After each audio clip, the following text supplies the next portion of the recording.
A aula de hoje é eletiva, e toda aula eletiva ela é livre. Ela é de um tema que nós abordamos nessa feita. Nós estaremos falando sobre chamado, alguma coisa relacionada ao nosso chamado. O Marcelo vai dar aqui uma introdução, ele vai fazer uma apresentação, e eu peço a você que dê toda a atenção. É algo muito especial que ele preparou, e ele vai dinamizar aqui a nossa aula, ok? E por favor, preste muita atenção no que vai ser apresentado. E depois do Marcelo, no segundo tempo, eu vou entrar finalizando, e aí a gente vai falar um pouquinho sobre o livro de Eclesiastes. A gente não conseguiu falar dos livros poéticos, a gente vai fechar com Eclesiastes e dar uma palhinha de Lamentações. Mas na verdade nem vamos falar em Lamentações, porque Lamentações vai ser abordado junto com os profetas maiores. Ok? Então, nessa feita, com a palavra, Marcelo Antunes. Dê um aplauso caloroso.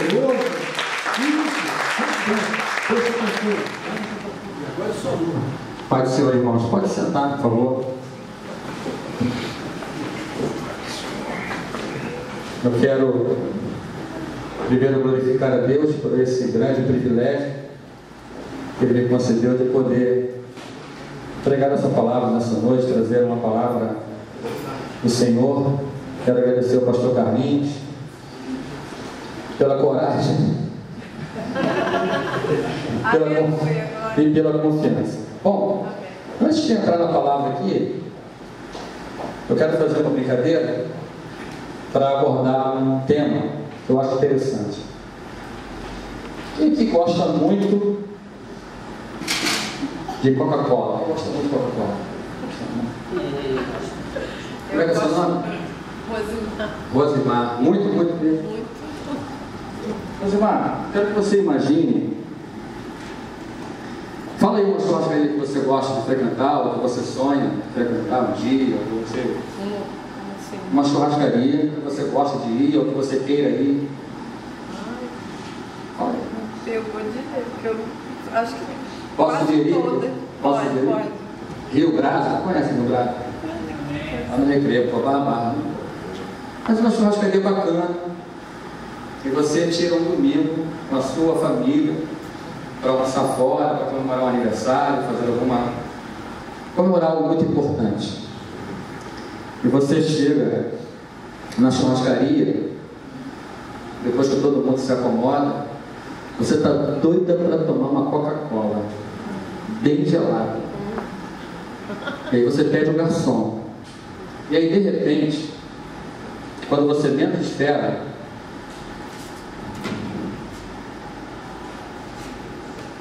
o garçom vem com isso assim. Você aceitaria? Não. Por que não? Está estranho, não tem um voto. Não está gelado. Interessante.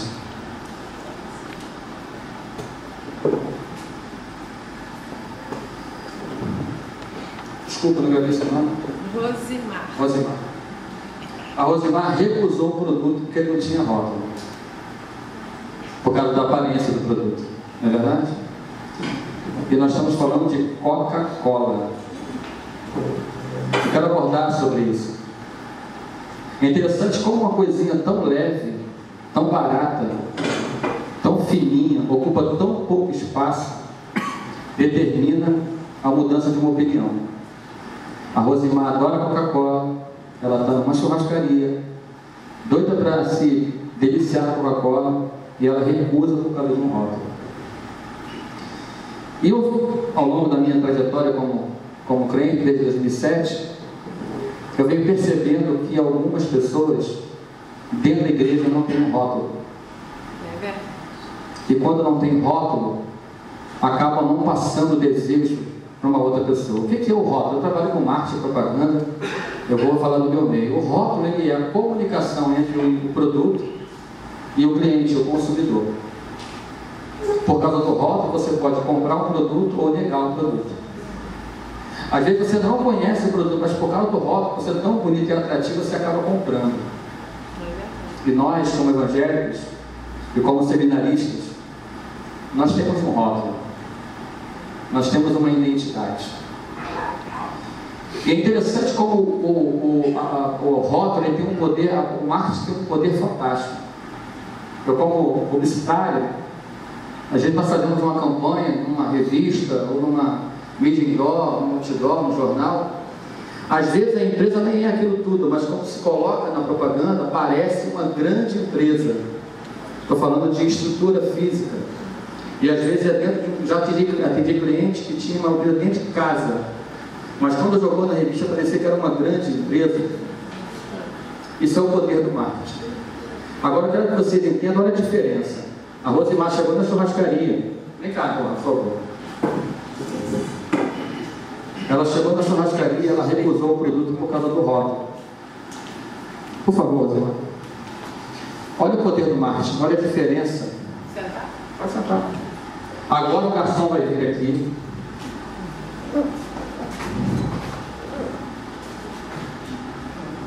Olha o poder do marketing. Olha aqui.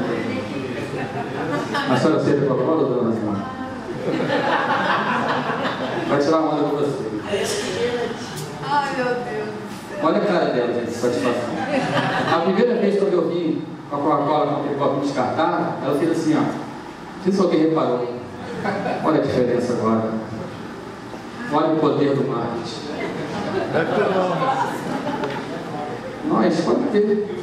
Nós como seminaristas, nós estamos criando uma identidade. Nós criamos uma identidade. Tem gente que vai olhar para a gente, vai desejar fazer o que a gente faz. E desejar falar como a gente fala. Porque nós passamos uma comunicação positiva. Está gostosa, Rosimar? Está gelada? Só que isso não é Coca, isso aí é Pepsi.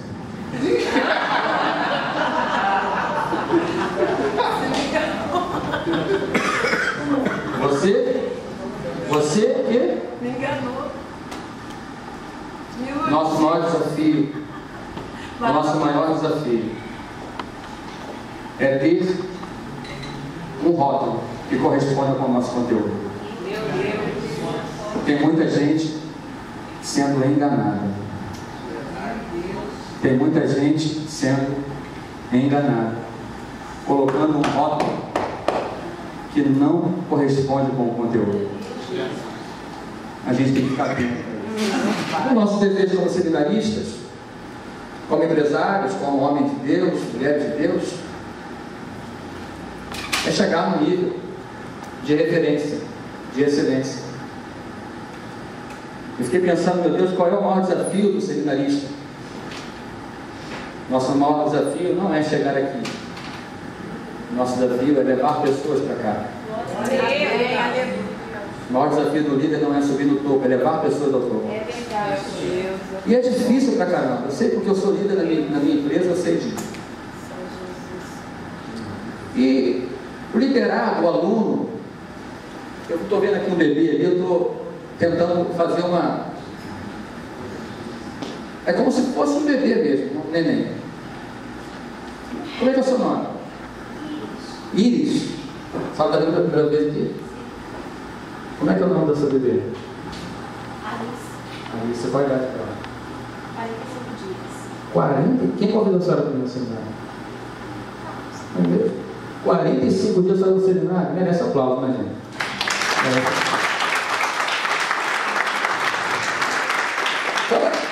Só pode prestar a sua bebê aqui um minutinho, por favor? Não, só para demonstrar aqui, só uma demonstração. Pode ficar tranquilo.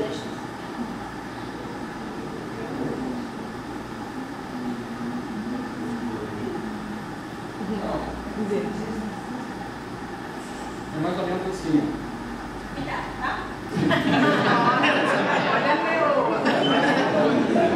É mais ou menos assim. A gente está estudando para cuidar de pessoas. A gente não está estudando para cuidar da gente mesmo. A gente já foi cuidado por pessoas. Glória a Deus. E é mais ou menos assim. Para que o nosso conhecimento se não for para ajudar pessoas? Para que o nosso conhecimento se não for para curar, para transformar, para libertar, para ajudar, para transformar a vida de famílias? Para que o nosso conhecimento? Mas quando a gente ganha conhecimento e não aplica, Quando nós vemos pessoas sofrendo e não falarmos do amor de Cristo, e não sermos o exemplo para elas, nós vamos ver pessoas sofrendo, chorando.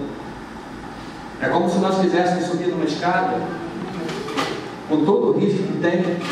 Pode ficar tranquilo, vai cair. É como se nós quiséssemos subir a escada, e você tendo todo o conhecimento do mundo e não aplicando. E você como um bebê no colo, tentando ao tempo todo.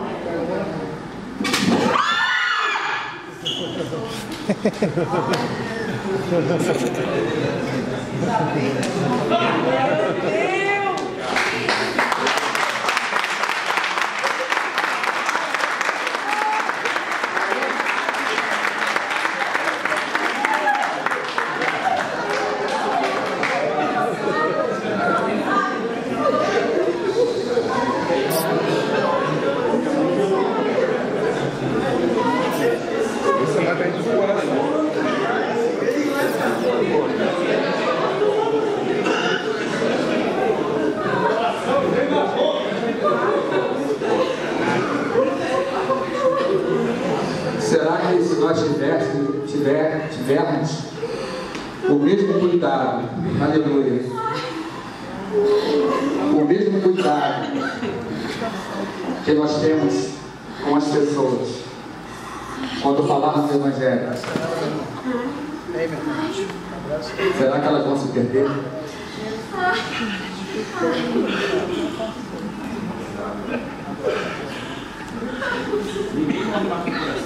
Será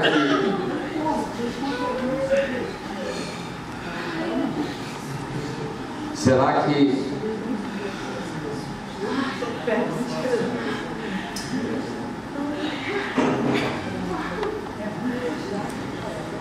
esse sentimento aqui, Rosimar, esse sentimento de desespero que bateu no seu coração, será que nós tivermos o mesmo sentimento com as pessoas que nós falamos do amor de Cristo? Será que nós conseguimos mudar, transformar o mundo? Quantas pessoas estão deixando outras pessoas morrerem porque não falam do amor de Cristo? Quantas vezes nós deixamos passar as oportunidades porque nós não falamos do amor de Cristo?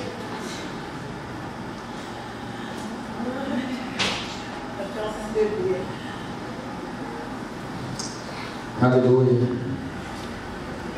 Eu só vim fazer você refletir. Eu não vim te dar um susto. Eu vim fazer você refletir. A reflexão, ela transforma a nossa vida. A gente fala assim, pô, fiz isso e isso porque eu não pensei. Romanos 12:2 fala: não sejam conformados com este mundo, mas sejam transformados pela renovação do vosso entendimento, para que experimenteis qual seja a boa, agradável e perfeita vontade de Deus. Eu não quero causar nenhum problema, eu só vim fazer você refletir, despertar em você o interesse, porque esse seminário não pode ser mais um seminário. Uma segunda-feira que nós, estou falando para mim, estou falando para você, estou falando para mim também.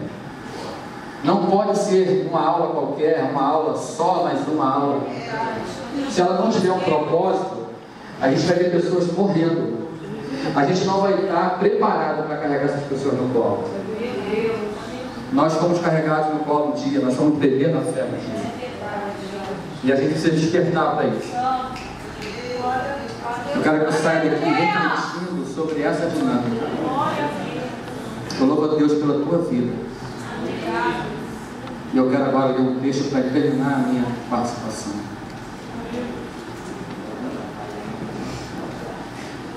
Lucas 23 vai narrar a crucificação de Jesus. Lucas 23, versículo 32, meus irmãos. Eu queria que você fizesse um exercício mental comigo. Eu vou ler um texto Eu gostaria que você ficasse com uma imagem na mente. Eu queria que você fizesse um exercício mental comigo, depois de muito silêncio. Você vai entender por que eu vou te pedir silêncio, você vai entender por que eu vou pedir que você feche os seus olhos. Quando eu começar a ler o texto, eu queria que você olhasse para essa imagem, memorizasse ela, e à medida que eu for lendo o texto, você de olhos fechados, você vai respirar bem fundo, e você vai ouvir o texto de olhos fechados. Eu queria que todos fizessem isso, por favor. Eu não estou dando ordem a você, é apenas um pedido, você vai entender o propósito. Eu queria que você fechasse os seus olhos quando eu começar a ler o texto e deixasse essa imagem na sua mente. Eu quero ler o relato da crucificação de Jesus na visão de um médico. Pode fechar os seus olhos, por favor.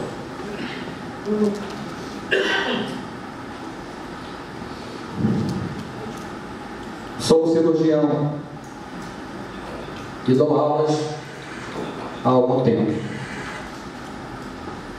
Por 13 anos vivi em companhia de cadáveres e durante a minha carreira estudei anatomia a fundo. Posso, portanto, escrever sem presunção a respeito de uma morte como aquela. Jesus entrou em agonia no Getsemane e seu suor tornou-se como gotas de sangue a escorrer pela terra. O único evangelista que relata o fato é o médico Lucas, e o faz com a precisão de um clínico. O suar sangue, ou hematitrose, é um fenômeno raríssimo. É produzido em condições excepcionais. Para provocar é necessário uma fraqueza física acompanhada de um abatimento moral violento causado por uma profunda emoção, por um grande medo.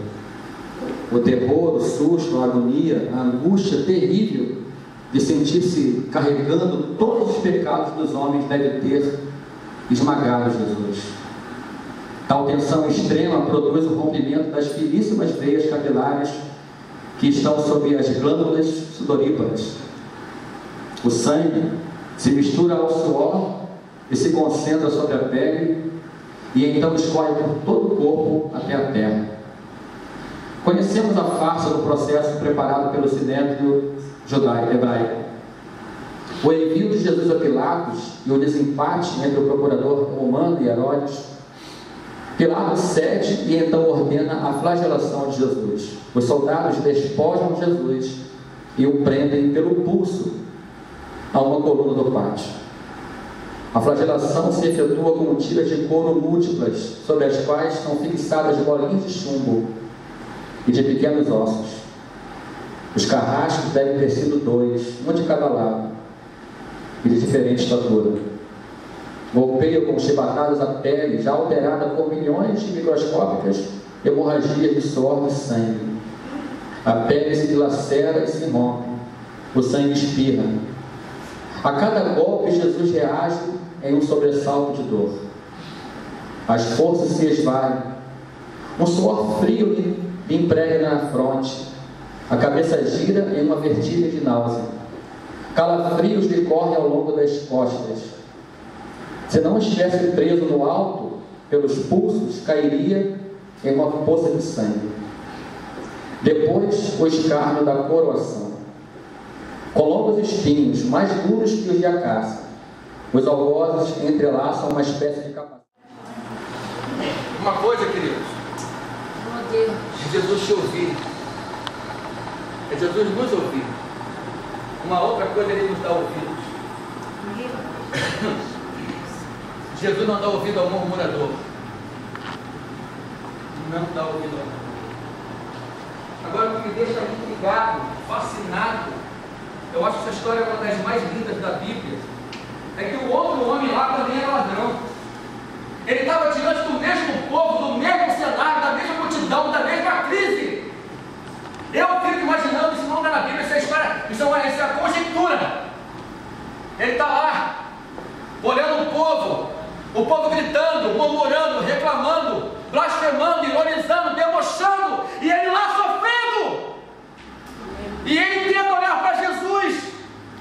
E caramba, ele fica pensando, será que esse homem é Jesus mesmo?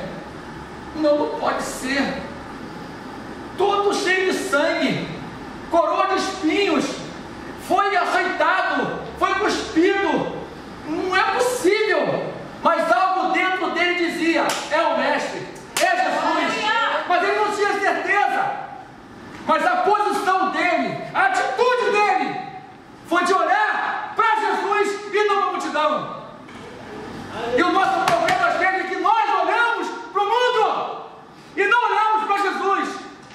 E quando olhamos para o mundo, nos contaminamos com ele. A gente seminarista está aprendendo a olhar para Jesus e não para o mundo. Aleluia! Aleluia! Olha lá, olhando para Jesus. 6 horas se passaram. E imagino eu que tinha dúvida na mente dele. Será que é? Será que não é? Meu Deus, mas alguma coisa me diz que é. Alguém falou que ele curou. Alguém disse que ele libertou. Eu ouvi uma história de alguém que foi ressuscitado depois de 4 dias. Eu ouvi a história que gente estava com a mão torta, não está mais. Caramba, não é possível alguém que faça isso, que seja filho de Deus. Só pode ser. Olhava para a aparência dele. Que Isaías fala de aparência. Não é possível que um filho de Deus esteja nesse estado. Mas ele acredita. E está lá olhando para Jesus. E o foco dele está em Jesus. E a multidão gritando: cadê o mestre? Cadê Jesus? Que derruba o tempo, constrói em 3 dias. Cadê o Messias? E ele lá focado em Jesus. Aleluia! Olhando para Jesus, uma hora, de repente, Jesus grita, olha para o céu e fala: Pai, perdoa-os, porque eles não sabem o que fazem. E aquele homem, quando olha para Jesus, fala: caramba, ele está sofrendo o que eu estou sofrendo, muito mais do que eu, está sangrando, foi esbofetado, foi cuspido, foi açoitado, e ainda assim ele olha para o céu e pede para perdoar. Esse é Jesus. Aleluia. O mais lindo isso é que na hora que aquele camarada fala, a distância entre esse homem que estava aqui e Jesus era aproximadamente 6, 7 metros. Esse homem fez um esforço grande para blasfemar contra Jesus. A distância era de 6, 7 metros. Agora, se esse homem fez um esforço grande, imagina esse homem para falar com aquele homem. Aleluia! Olha o esforço que ele fez. Ei, eu não sei o que você está passando, não. Eu não sei qual a sua dificuldade, o seu grau de dificuldade, a sua crise, o seu problema. Mas eu vou te dizer que ainda tem gente se esforçando muito para falar bem de Jesus. Aquele homem tirou uma força, sabe lá de onde? Olha para o outro ladrão e diz: ei, tu não temes a Deus não? Mesmo estando debaixo da mesma condenação, este homem nada fez. Este homem, ele não é culpado, ele é inocente. Nós sim, nós somos culpados. Aleluia! Aquele homem deixou de ser ladrão, se tornou um advogado. Foi o único que defendeu Jesus. Aleluia! Foi o único. Foi o único que defendeu Jesus. Lê a história. Foi o único que focou em Cristo. Não focou na multidão, não focou na crise, não focou no governo, não focou na Dilma, não focou no Temer, não focou no IBGE, focou em Jesus. Não! O meu foco não está no mundo, meu foco está em Cristo. Ei, seminarista! O nosso foco não é o mundo. Nosso foco é Cristo. E aí esse homem grita com o outro ladrão. Imagina o que ele gastou de energia. A expressão facial, o esforço que ele fez sobre-humano. Tu não temes a Deus não? Mesmo estando debaixo da minha condenação, este homem nada fez. Ele não é culpado, é inocente. Nós sim somos culpados. E de repente ele muda a respiração.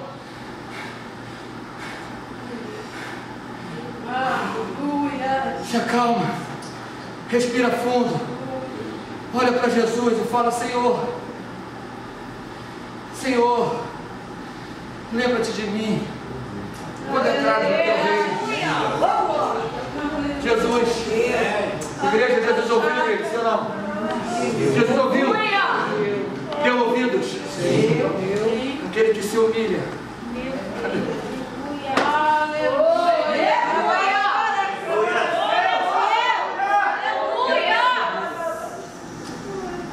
Aquele que se humilha, aquele que não se entrega, Aquele que foca, Jesus. Espírito Santo. Jesus olha para ele e fala ali, filho, hoje mesmo estarás comigo no paraíso. Meu Deus, para esse homem pedir isso, para ele poder pedir, quando entrares, lembra-te de mim, quando entrares no teu reino. Que reino é esse que ele sabia? Talvez nós aqui, alguns de nós, eles não sabiam o que é o reino. Ele, ladrão, sabia o que era reino. Ele pediu aquilo que ele já sabia. Ele não pediu para ser livre da morte. Ele não pediu nada, ele pediu para se entrar no reino. Que ele acreditava, sabe-se lá como, que existia um reino. Aleluia. E o meu papel, o seu papel como seminarista, não é apenas adquirir conhecimento, mas é pegar esse conhecimento e colocar para fora, ajudar as pessoas, porque elas estão sofrendo, são bebês, não sabem o que fazem, depende do nosso carinho, do nosso apoio, do nosso abraço, da nossa atenção. A gente não pode esquecer que os convites do mundo vão tentar nos convencer que não vale a pena olhar para Cristo. Vai ter muitas vezes na sua vida que vai ter gente falando assim: larga de olhar para a igreja, para de ir para a igreja, isso é utopia, isso é doença, isso é bobeira, larga disso. E da mesma forma que aquele homem não ouviu o que a multidão falou, eu vim aqui para te dizer: não ouça o que a multidão te fala. O maestro, quando ele rege uma orquestra, ele dá as costas à multidão. Ele dá as costas à multidão e rege. E vai regendo. E vai regendo. No final, quando todo mundo toca em harmonia, em sintonia, aí sim a multidão levanta e aplaude. Aplaude o maestro e aplaude a equipe. Aleluia. Eu vim aqui fazer você pensar, porque vai ter vezes que alguém vai te convidar a parar com o seminário. Vai ter gente falando assim: cara, para isso pra lá, seminário é bobeira. Tem gente que se desvia do seminário. Quem já ouviu isso? Tem gente que se desvia do seminário. Olha que coisa! Olha que coisa! Mas sabe por que nós não desistimos? Porque o nosso foco está em Cristo, não está no mundo. O nosso foco não está nas pessoas, está em Cristo. E quando temos o foco em Cristo, aí sim temos condições de tratar as pessoas como elas precisam. E não merecem, não precisam, porque elas são bebês. Eu vim te deixar essa mensagem nessa noite. Fica essa mensagem nessa noite no teu coração. Eu agradeço a oportunidade em nome de Jesus. Aleluia.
Louvado bendito pelo nome do Senhor. Levante suas mãos para cá, na direção do Marcelo. Feche seus olhos. Pai Santo, Deus de poder e grande glória. Te damos graças, Senhor, por ver a operosidade do Teu Espírito na vida do Teu filho. Pai Santo, nós te pedimos, ó Deus, que essa unção seja multiplicada. Que Tu possa abrir a janela dos céus e derramar uma unção de conhecimento, sabedoria, entendimento e discernimento. E que o Senhor possa ir adiante de Ti, te abrindo portas aonde não tem portas, te colocando em lugares altos. Que o Senhor possa te levar a ministrar a multidões que os olhos não podem contar. Que os convites possam chegar do norte, do sul, do leste e do oeste, aonde tu não foste, que as tuas palavras possam alcançar. Que o Senhor te faça conhecido na terra e que a palavra que sair da tua boca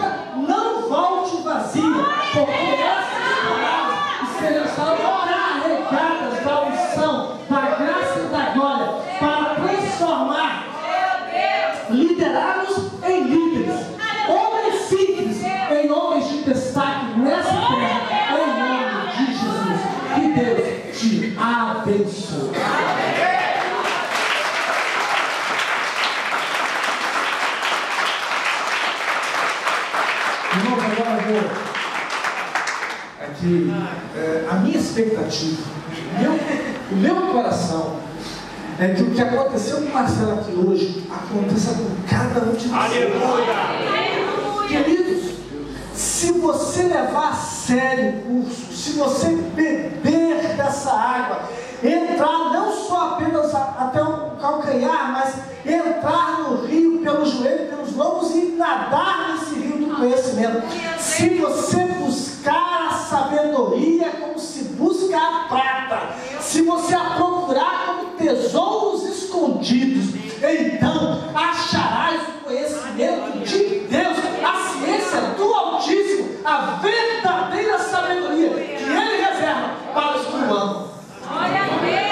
Se você quiser buscar, pedir, clamar, você vai receber. Porque o que pede, recebe, o que busca, encontra, e o que bate, a porta se lhe é aberta. Não é impossível.